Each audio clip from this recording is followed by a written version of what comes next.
साहिबान, अध्यक्ष जी,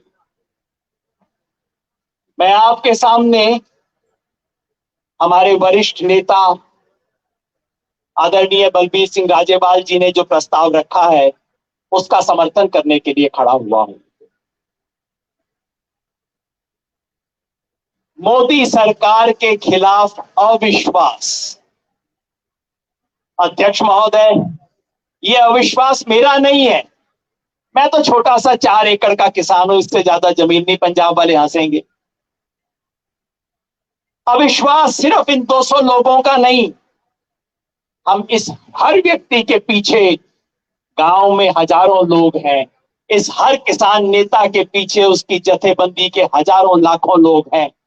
अध्यक्ष महोदय, आज मैं अविश्वास प्रस्ताव पेश करना चाहता हूं उन कम से कम 70 करोड़ भारत के किसानों और किसान परिवारों की तरफ से जिन्होंने पिछले 7 साल से धोखा सहा है।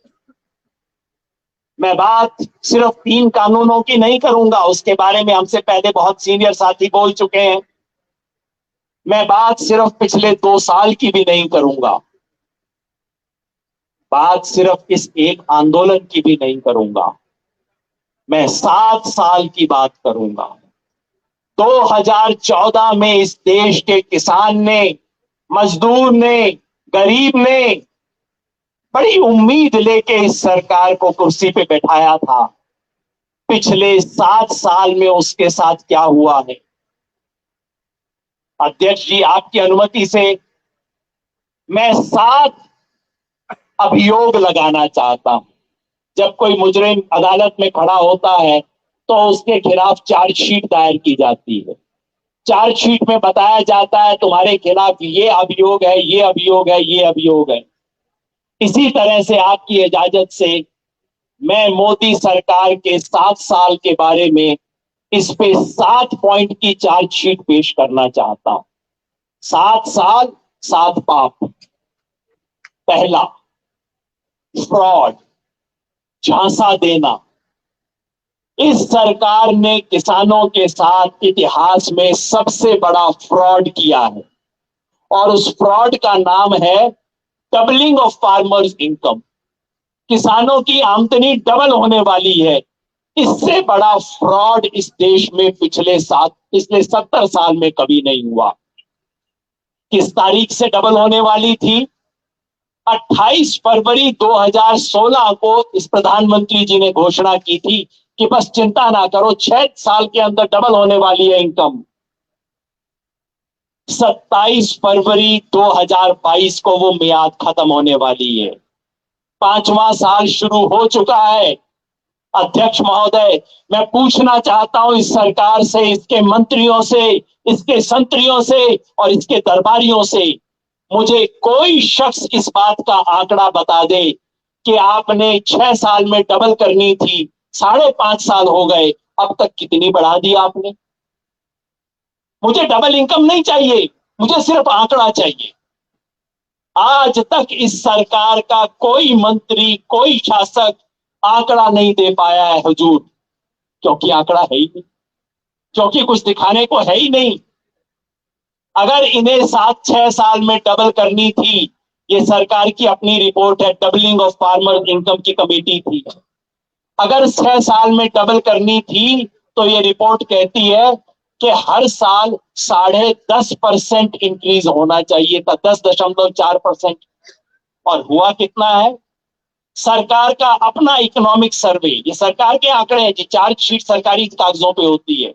सरकार का अपना सर्वे है, इकोनॉमिक सर्वे, जो कहता है हर साल सिर्फ 3.3% बढ़ी है, वो भी कागज में। पिछले साल जो हालत हुई तो अभी जिक्र भी नहीं है, कागज नहीं आए उसके।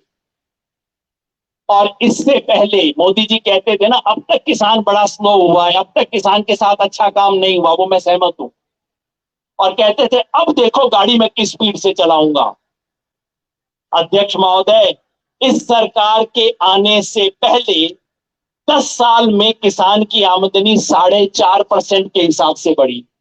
मोदी जी ने कहा 4.5 काफी नहीं है, मैं ऐसी गाड़ी को चलाऊंगा, और पिछले 6 साल में 3.5% के हिसाब से भी नहीं बढ़ी है।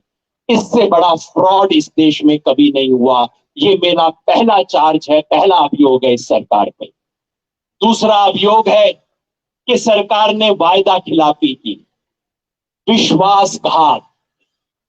2014 में मोदी जी जब सरकार में आए तो एक वादा, देश की 300 इलेक्शन रैली की थी, आपने भी सुना होगा।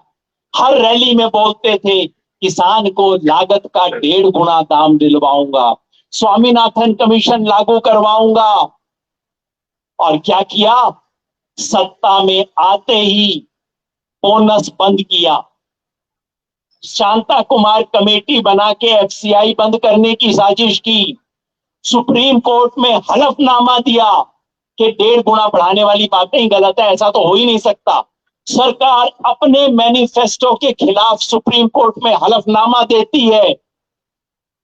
सरकार के मंत्री 2017 में कहते हैं हमने तो ऐसा कोई वादा ही नहीं किया था, और उसके बाद सबसे खतरनाक खेल खेलते हैं, इस वादे का मतलब ही बदल देते हैं। कहते हैं हाँ पूरा हो गया, पूरा हो गया, पूरा हो गया। पहले कहते हैं वादा ही नहीं किया था, फिर कहते हैं बस पूरा हो गया। कैसे? लागत का मतलब बदल दिया इन लोगों ने। C2 प्लस 50% की बजाय A2FL प्लस 50% कर दिया। संपूर्ण लागत की बजाय आंशिक लागत कर दी, हाथ की सफाई कर दी। और अब आपसे कहा कि लड्डू खाओ, लड्डू खिलाओ, खुश हो जाओ, हमने वादा पूरा कर दिया। अध्यक्ष महोदय, हकीकत ये है, और मैं आंकड़ों के साथ बोलता हूं, कम से कम इतना साथी मानेंगे, इस सरकार के रहते हुए एमएसपी पे जितने % बढ़ोतरी हुई है, गेहूं में, धान में, दालों में, एक दो दाल को छोड़ के, उससे ज्यादा बढ़ोतरी तो इससे पिछले वाली सरकार कर गई थी। और ये बैंड बाजा बजा रहे हैं कि हम ऐसा करेंगे जो आज तक कभी नहीं हुआ, पिछलों के बराबर भी नहीं किया इन्होंने। तो दूसरा मेरा चार्ज है, विश्वासघात करने वाली सरकार है ये। तीसरा महोदय, ये सरकार किसानों से उनका पैसा छीनने वाली सरकार है। इंपोर्ट एक्सपोर्ट पॉलिसी के बारे में बस एक बात कहना चाहता हूं। जब जब पिछले 7 साल में किसान को मौका मिला 4 पैसा बनाने का, क्योंकि रेट इंटरनेशनल मार्केट में अच्छा मिल रहा था, सरकार ने इंपोर्ट बैन लगा दिया। और जब जब डोमेस्टिक मार्केट में कुछ कमी पड़ी कि यहां पे 4 पैसे मिल जाएंगे, सरकार ने कहा जिम्बाब्वे से इंपोर्ट करो, कनाडा से इंपोर्ट करो, फला दाल इंपोर्ट।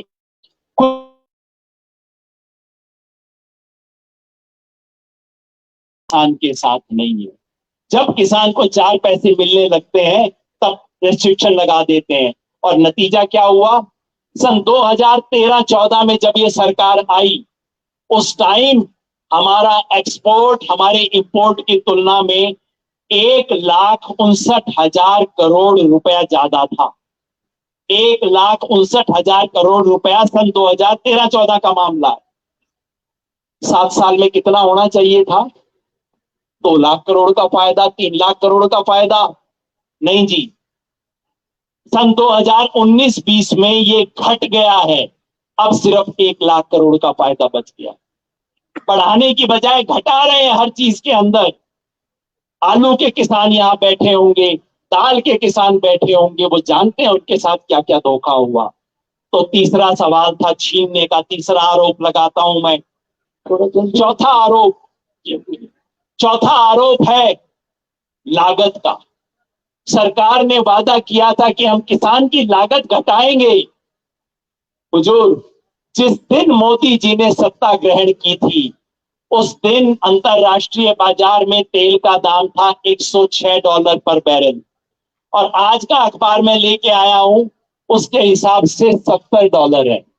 यानी कि पिछले 7 साल में अंतरराष्ट्रीय बाजार में तेल का दाम 2/3 हो गया, 1/3 घट गया है। और हमारे यहां क्या हुआ है? उस दिन डीजल दिल्ली में ₹55 मिल रहा था, आज ₹90 का डीजल मिल रहा है। ये इस सरकार की उपलब्धि है, लागत घटाने की बजाय बढ़ाई है। ये मेरा चौथा आरोप है इस सरकार पे। पांचवा चार्ज, महोदय मैं अपनी बात खत्म कर दूंगा बस आंकड़े देते हुए, कि इन्होंने फसल बीमा के नाम पे किसानों को ठगा है।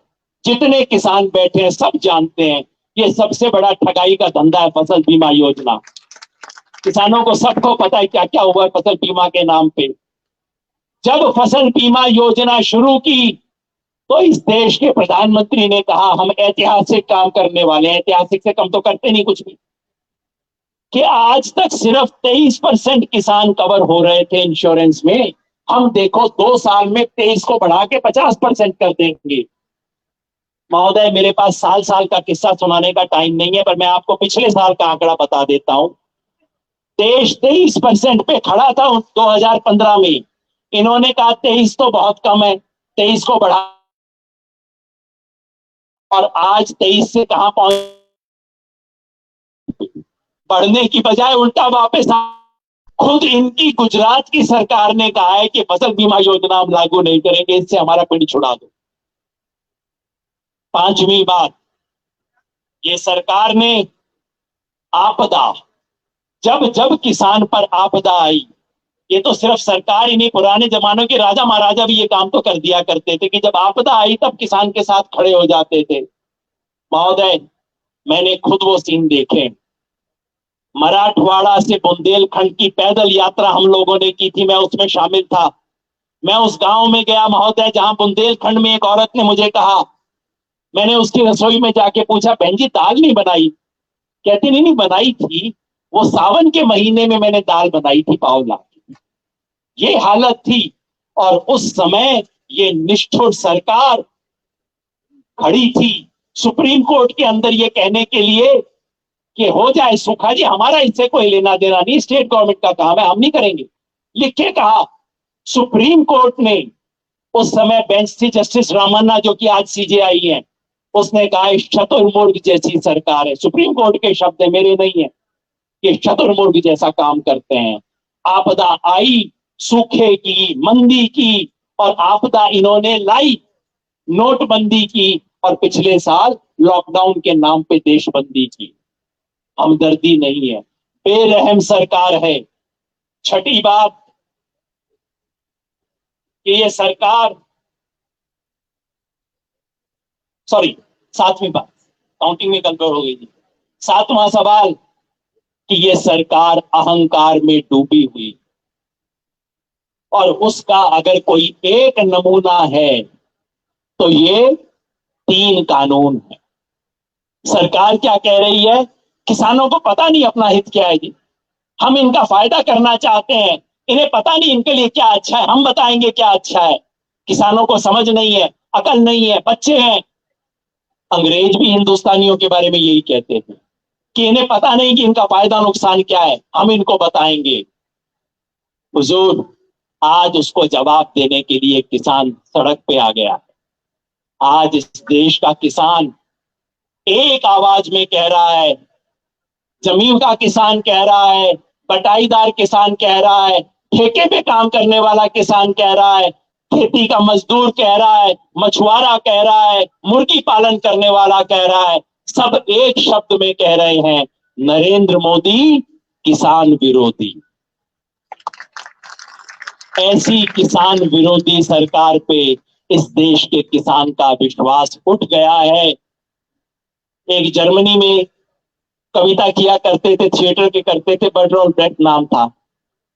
तो किसान का सरकार पे विश्वास उठ गया है, और मुझे लगता है इस सरकार का किसान पे विश्वास उठ गया।